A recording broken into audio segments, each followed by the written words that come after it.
Ons het op ons Kersdiens het ons gepraat van die lig van die wêreld. Die lig wat gekom het om te skyn. Die lig wat gekom het om die duisternis terug te dryf. Die lig wat binne in my en jou is. En ek wil vanoggend aangaan met dit oor die lig. As jy dink aan die Kersverhaal, as jy dink reg aan die begin, Josef en Maria in Bethlehem, en waar die storie begin, kan jy jouself vereenselwig of identifiseer met een van hierdie karakters in die storie. Identifiseer jy jouself dalk saam met Josef? Ons weet nie veel van Josef af nie. Identifiseer jy jouself dalk met Maria? Of die herders wat in die veld was, hulle wat ongeletterd is, hulle wat skurke en moordenaars was, hulle was na die veld toe gestuur, partymal om die diere op te pas. Vereenselwig jy jouself dalk met die wyse manne vanoggend. Hulle wat gekom het om te kom aanbid. Hulle wat gekom het om geskenke te gee, goud, wierook en mirre. Iewerste in die verhaal identifiseer ons met iemand. En terwyl ek hierdie woord voorberei, dink ek terug aan my lewe en ek kan myself identifiseer met Herodes. Hoeveel van ons kan onsself identifiseer met Herodes vanoggend? En as jy sê, nee, maar ek wil vir jou sê, luister baie mooi na die woord vanoggend. Want miskien iewers te binne in jou is daar 'n klein Herodes. Ek wil jou vertel 'n bietjie van die geskiedenis van Herodes. Herodes was 'n magtige koning geweest. Hy was baie intelligent. Hy het talent gehad. Hy was 'n bouer geweest. Hy het 'n hawe gebou. Hy het die tempel gebou. Hy het wateraanlegte aangelê sodat die mense nooit sonder water moes wees nie. Die talent wat hy gehad het, het hy gebruik om vir homself 'n legacy te bou. En wanneer ons kyk in die boek van Matteus, dit wat Matteus skryf in hoofstuk 2 vanaf vers 1, dan sê hy die volgende. Hy praat van hom as Herodes die Grote. Dis wie hy is. Dis wat hy kon doen. Hy het al hierdie talent gehad. Hy het soveel gedoen vir die mense. Maar Herodes was nie alles wat hy voorgegee het nie. Herodes, as ek dit so kan stel en verskoon my woord vanoggend, hy was 'n mislukte mens.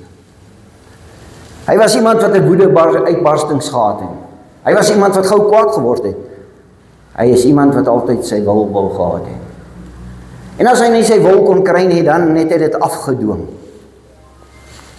Hy was selfsugtig geweest. Hy het so ver gegaan dat hy sy familie doodgemaak het. Wat Herodes gedoen het, hy 10 vroue gehad. En toe een van die vroue verkeerd optree teen hom, toe laat hy haar doodmaak. Hy het elke keer 'n testament laat opstel en hy het 4 van sy seuns so doodgemaak. Want hierdie persoon was die erfgenaam, kom ons sê maar Andrei was die erfgenaam, en na 2-3 maande dan het Andrei nie ingepas by sy planne of wat ook al nie, en dan het hy hom laat doodmaak en dan het hy die volgende erfgenaam gesoek. Hy was wreed, hy was koud, hy was gevoelloos geweest. Ek dink sy seuns, as hy vir sy seuns gesê het, hey, Dawie, jy is die volgende erfgenaam, en sê hulle asseblief, moet my net hierdie erfgenaam maak nie, want dalk gaan ek doodgaan as ek jou nie kan tevrede stel nie. Elke keer as hy nie sy sin gekry het nie, het hy sy toys uit die kot uitgegooi. En die mense was bang vir hom. Die mense het vir Herodes gevrees. Die ding van Herodes is, hy was nooit 'n Israeliet nie. Hy het opgeslurp na Julius Caesar. En Julius Caesar het hom aangestel as die koning van die Jode. Ons gaan sien in die skrifgedeelte, hy het nie die wet geken nie. Hy was aangestel omdat hy opgeslurp het na iemand toe. Hy het mense geplease en hy het gedoen dit wat hom in die goeie boeke gesit het van die mense. Herodes, tydens die geboorte van Jesus, was 70 jaar oud. en hy het 'n niersiekte gehad. Hy was gedurig in pyn gewees. So wanneer Herodes jou geroep het, dan was jy bang vir jou lewe. Want sommer daar en dan, as jy hom nie 'n antwoord kon gee nie, het hy jou doodgemaak. Dit is wie hy was. Miskien identifiseer jy vanoggend Herodes dalk die binnekant in jou. Dit gaan oor my en my legacy. Gaan oor my as ek nie my sin kan kry nie, gooi ek my toys uit die kot uit. Ek maak dalk nie mense fisies dood nie, maar my houding en die manier waarop met hulle praat, hoe ek hulle hanteer, kan hulle doodmaak. Ek wil vir jou vanoggend sê, daar is hoop vir jou as daar iewers 'n klein Herodes in jou lewe is. En ek wil vanoggend begin in Matteus 2 met die verhaal. Die 3 wyse manne wat opdaag in die stad van Bethlehem en hulle is op soek na die kindjie wat gebore is. Kom ons lees. Die skrif sê dat Jesus is in die dorp van Bethlehem gebore.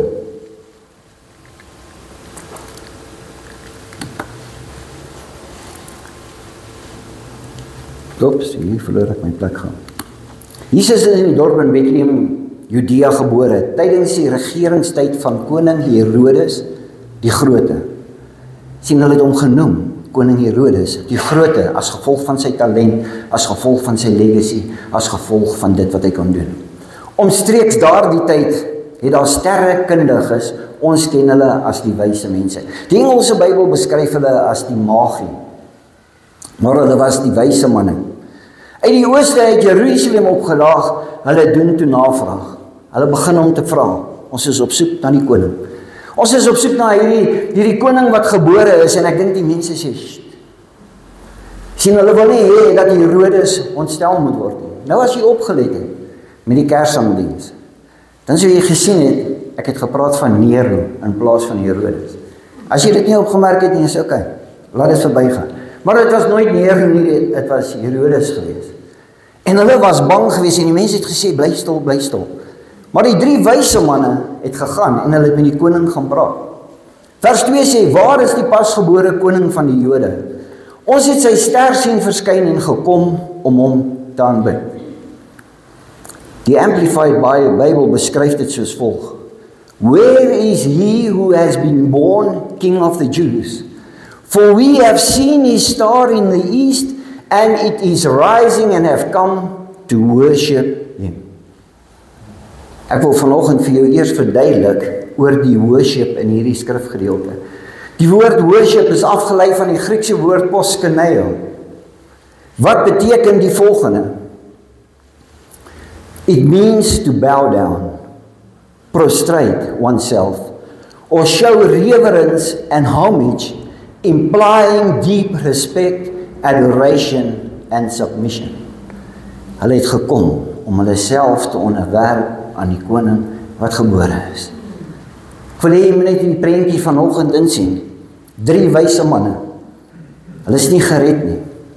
3 wyse manne wat baie geld gehad het, invloedryk was en alles, maar hulle kom om hulle self te surrender aan die koning van die konings wat gebore is.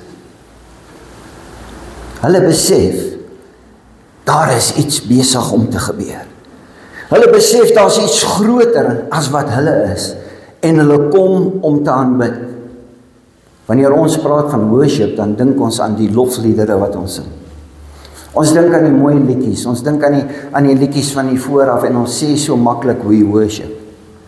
Worship beteken om in 'n vertrek in te stap, en jy's in awe vir die persoon vir wie jy aanbid. Jy gee jouself vir hom. Dit gaan nie oor die liedjies nie, dit gaan nie oor die goeie songs nie, dit gaan nie oor die goeie atmosfeer of wat ook al nie. Dit gaan daaroor, net soos met die wyse manne, ek kom om myself te buig en om te aanbid. Myself oor te gee aan hom vir wie hy is en eer en respek te bring aan hom. Om sy heerskappy te aanvaar in my lewe.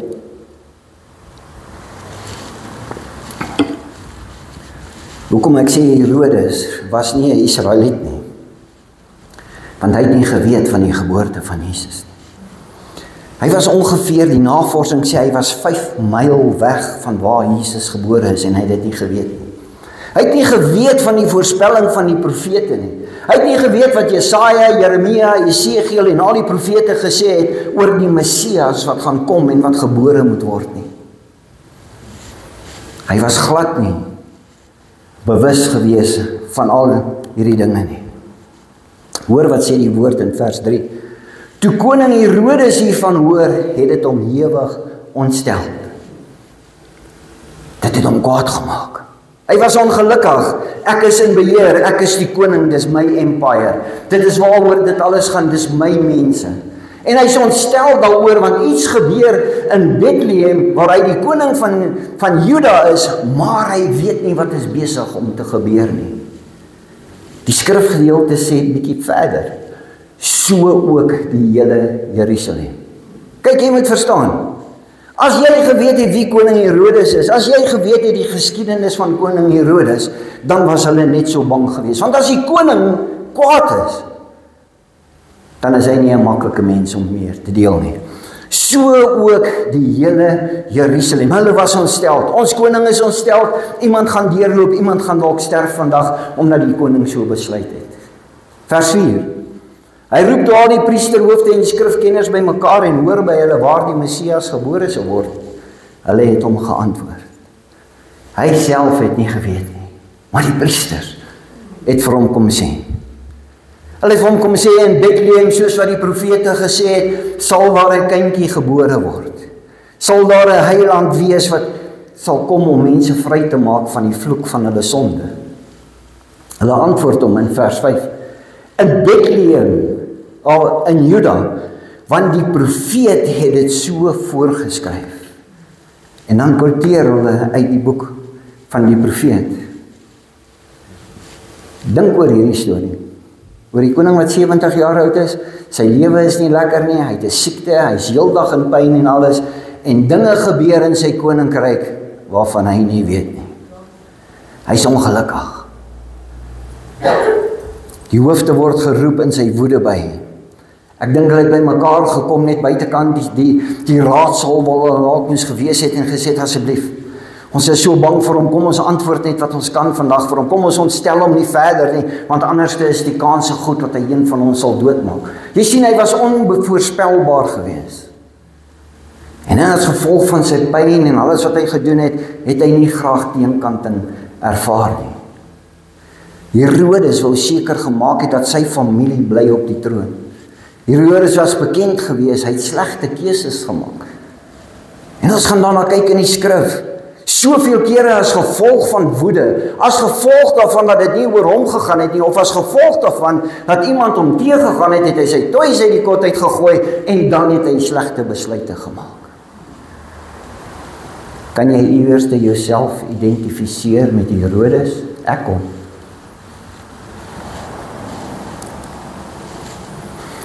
Elke Joodse seentjie het geweet van die Messias wat gebore word. Behalwe Herodes, omdat hy nie 'n Jood was nie. Vers 6 sê vir ons die volgende. En jy Bethlehem in die landstreek van Juda, jy is beslis nie die onbeduidendste dorpie in Juda nie, want uit jou uit sal daar 'n leier voorkom wat my volk Israel sal versorg soos 'n skaapwagter sy skape. En hier is hulle by hom. En die priesterhoofde is by hom. En hy wil weet, waar is hierdie kind wat gebore is? Hy stuur 'n geheime boodskap. Hoe so agterbaks is hy. Hy stuur dit agteraf na die mense, die wyse manne, en hy nooi hulle. Hoor wat sê vers 7. Daarop het Herodes in 'n geheime boodskap na die sterrekundiges gestuur om hulle naam te ontbied. Hy het toe noukeurig by hulle vasgestel wanneer die ster oorspronklik verskyn het. Hy doen dit net so agteraf. Hy doen dit nie deur sy leierskap of deur alles nie, hy doen dit agteraf en hy nooi hulle en hy sê vir hulle, ek wil graag weet wanneer het dit gebeur. Vers 8.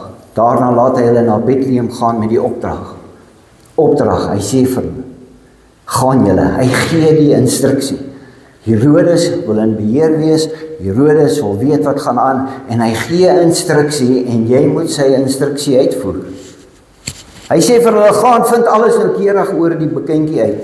As jy hom kry, kom sê vir my, dat ek hom ook kan gaan aanbid. As koning Herodes vir jou opdrag gegee het, het jy dit uitgevoer. En jy het gedoen dit wat hy van jou vra. Vers 9. Nadat hulle die koning aangehoor het, het die sterrekundiges vertrek. En werklik waar, die ster wat hulle in die ooste sien verskyn het, is weer daar en dit beweeg voor hulle uit, totdat dit bo aan die plek gaan staan waar die kindjie was. Met die, dat hulle die ster sien, het 'n wonderlike blydskap oor hulle gekom. 'n hoop is gebore. 'n hoop is gebore vir my en vir jou, en dan moet 'n blydskap in ons lewe wees. Dan moet 'n blydskap in my en jou lewe wees, dat God het iemand gestuur vir ons, namens ons, en wat ons kan vrymaak.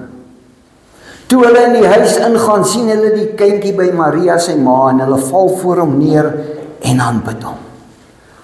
Hierdie het invloedryke mense.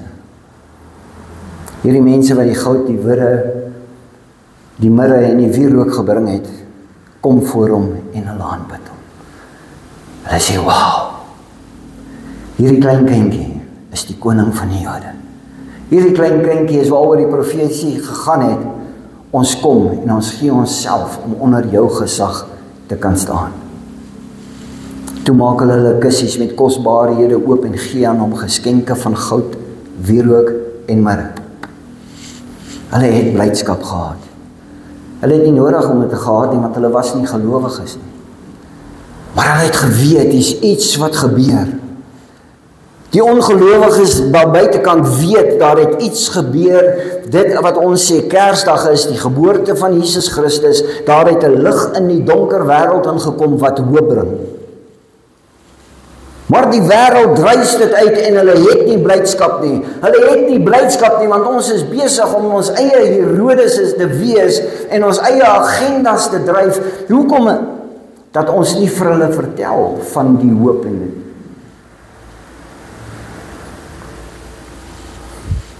Hulle aanbidding was in verwondering. Die Engels sê dit mooi, adoration. Aan iemand wat meer belangriker is hulle. Hulle houding is heeltemal anders as Herodes. Vergelyk hulle houding teenoor die van Herodes. Hy het as koning instruksie gegee en sy wil moes gedoen word. Hy wil gehad het, dit moet gaan, dat hy iemand moet sê, maar jy is die koning, jy is die belangrike een. En hulle kom en hulle besef, man, koning Herodes, hy is nie belangrik nie. Hier is hierdie klein babatjie wat gebore is. Hy is die een.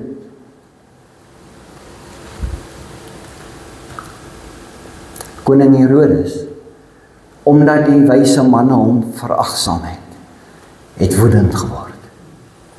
Hy het so woedend geword, dat hy gaan en hy sê vir sy mense, hy sê, luister,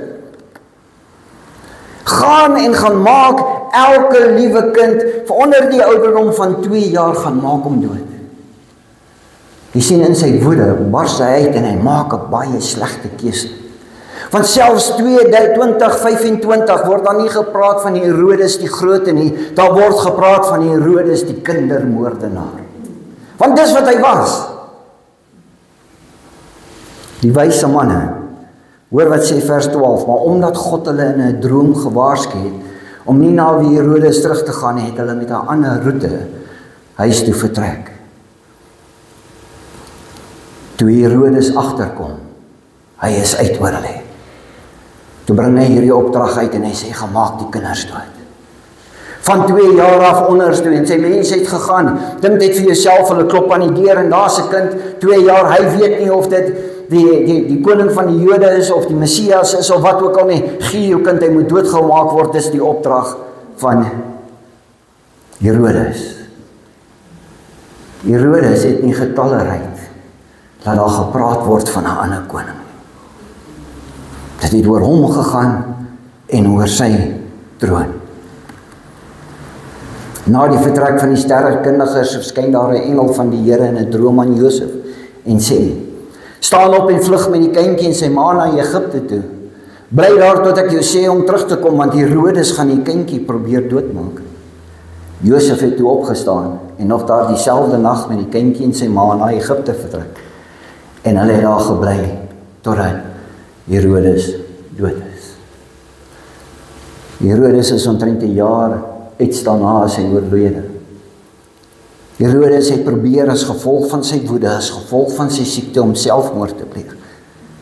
En toe hy op die punt staan in daai tyd vir 'n koning om selfdood te pleeg, toe stap een van sy mense in en hulle red hom dat hy nie selfdood kan pleeg nie. Hy was woedend omdat die sterrekundiges gehoor het by God en gedoen het wat God vir hulle gesê het. En hulle het nie gedoen wat hy sê. En hy maak daai irrasionele keuse. Hy val van die groote tot na die kindermoordenaar. Ek wil jou vra vanoggend, as jy identifiseer met Herodes in jou lewe vanoggend, wil jy nie ontslae raak van daai Herodes in jou lewe? Het gaan nie oor jou nie, het gaan nie oor jou koninkryk nie, het gaan nie oor jou talent nie, het gaan nie oor wat jy wil hê en wat jy nie wil hê nie, dat jy jou toys uit die kot uitgooi en dat jy irrasionele besluite wil maak daaroor nie. In die begin het hierdie woord selfs tot met my gespreek. Sien, daar is 'n groter prentjie, daar is iemand wat baie meer belangriker as ek en jy is. Daar is iemand wat baie meer belangriker as jou legacy en dit waarmee jy besig is. En dis vir hom vir wie ons moet aanbid. Dis vir hom vir wie ons moet kom en awe en adoration moet gee. Dis vir hom van wie ons onsself moet oorgee en sê ek is submit onder u en dat u geëer en verheerlik sal word. Herodes het vals gespreek met die wyse manne. Hy het hulle 'n leë belofte gemaak en hy het hulle in die geheim gebring. Jy sien, hy het 'n agenda gehad. En die agenda was nie om die koning te gaan aanbid nie. Die agenda was om hom te gaan doodmaak. Wat is jou agenda waarmee jy kerk toe kom? Kom jy om te aanbid? Of kom jy om 'n instrument te wees om te roof en te steel en te vernietig en die lig te probeer uitblaas? Dit gaan nie werk nie. Want daar is 'n belofte in Johannes 1 wat vir ons sê, die duisternis kan nie die lig uitdoof nie. Jy kan probeer so hard as wat jy wil. Jy kan nog 10 verdere Herodese word in jou lewe, maar jy sal nie die lig kan uitdoof nie. Dat ons sal kom om te kom aanbid en erns te maak met hom wat aarde toe gekom het as die seun van God om vir my en vir jou lewe te gee. Want die woord sê in hom is lewe. En ek en jy het lewe. Ek en jy het 'n hoop want ons word vrygespreek van die dood en die vloek van sonde. Ons het 'n hoop vir die lewe hierna, die ewige lewe. Moet ons bly maak.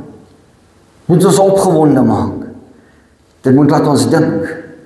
Kom ons skuif ons agenda oor hoekom ons kerk toe kom. Ek gaan vanoggend afsluit met hierdie gedagte.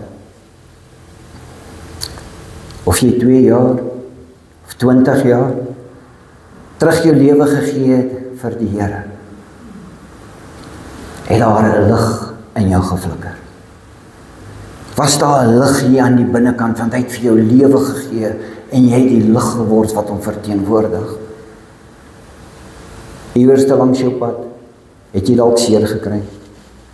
Iewers langs die pad het iemand het jou die kerk seer gemaak. Jy het getrek dalk na 'n ander dorp toe en jy het nog net nie ingeskakel by 'n kerk. Jy het dalk gevoel dat sekere dinge is besig om my te beïnvloed en my verhouding met die Here is nie meer reg nie. Jy het dalk gevoel, ek het gebid tot God. Ek het hom gevra en antwoorde gesoek, maar ek het dit nog nooit gekry nie.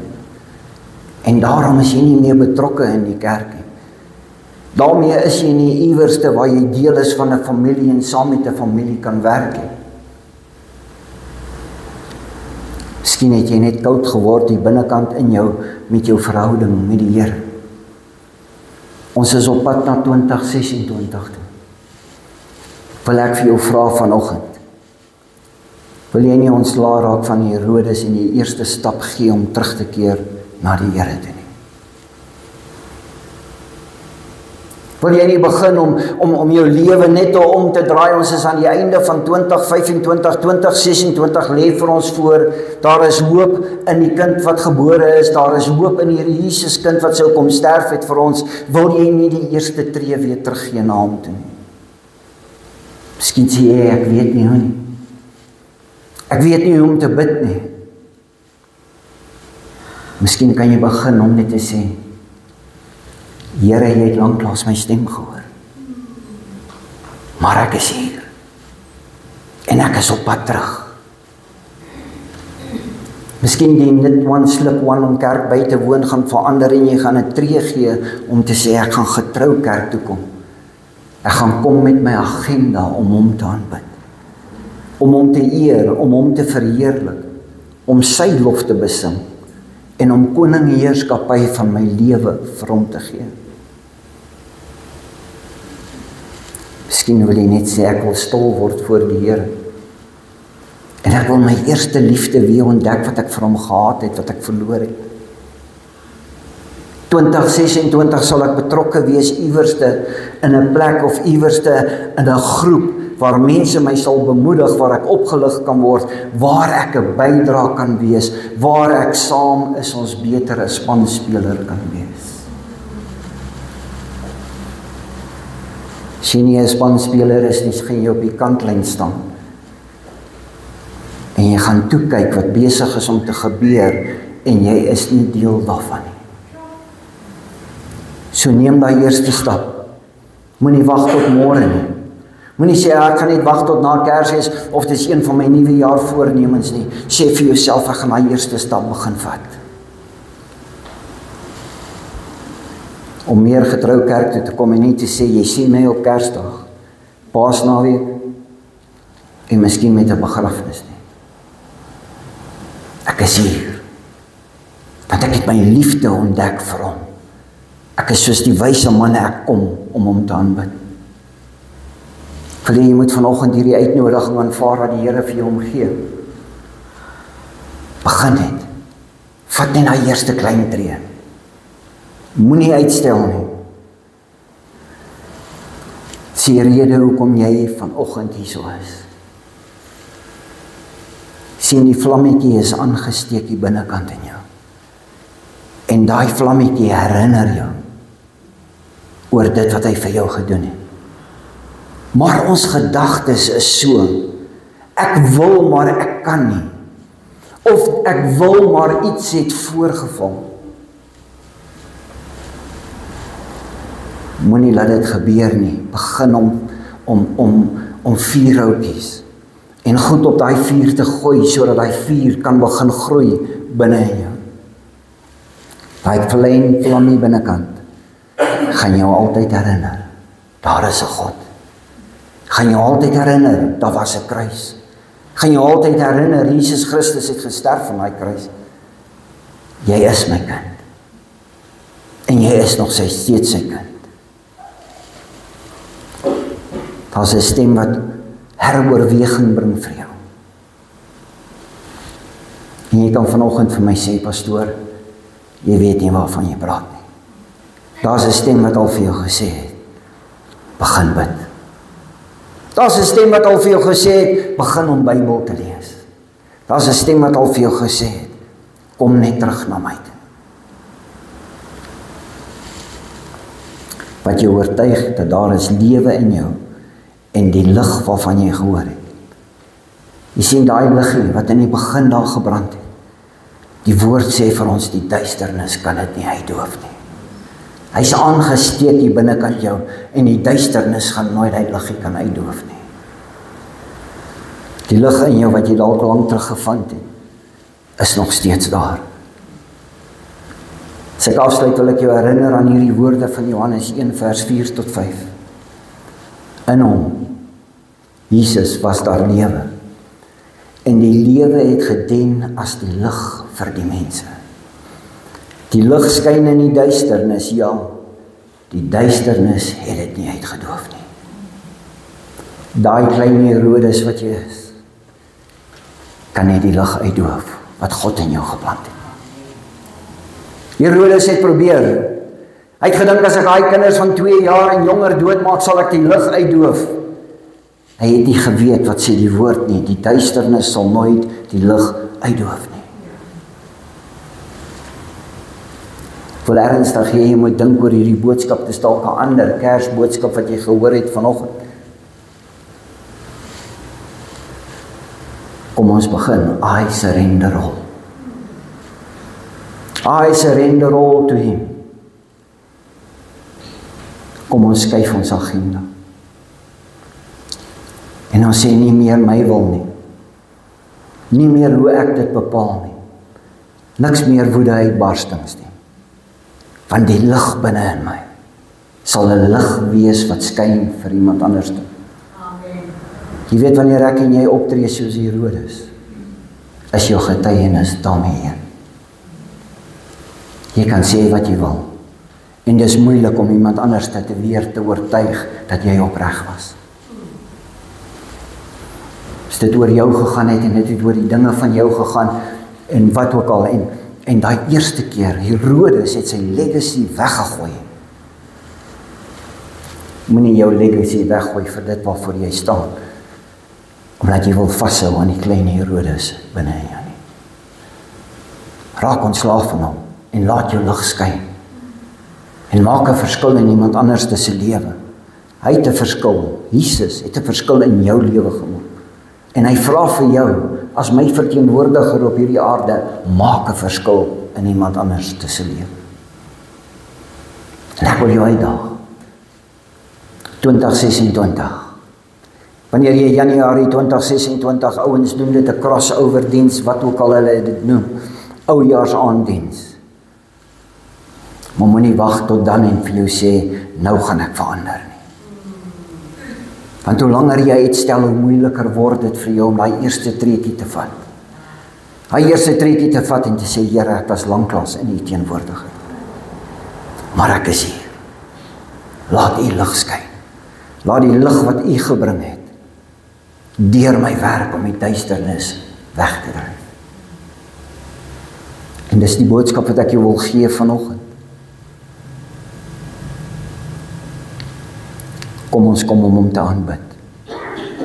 Kom ons surrender in awe en adoration vir hom elke keer wanneer ons sy teenwoordigheid ingaan en nie net op 'n Sondagoggend nie. As jy in jou binnekamer ingaan. As jy begin om te praat met iemand oor die Here. Laat hulle sien die awe en die adoration wat jy het vir hom. Dis vreugde hier binnekant. Hy's gebore vir my. En hy vra, van my en van jou, wanneer ons hierdie dag herdenk, kom ons dra dit uit na die volgende persoon.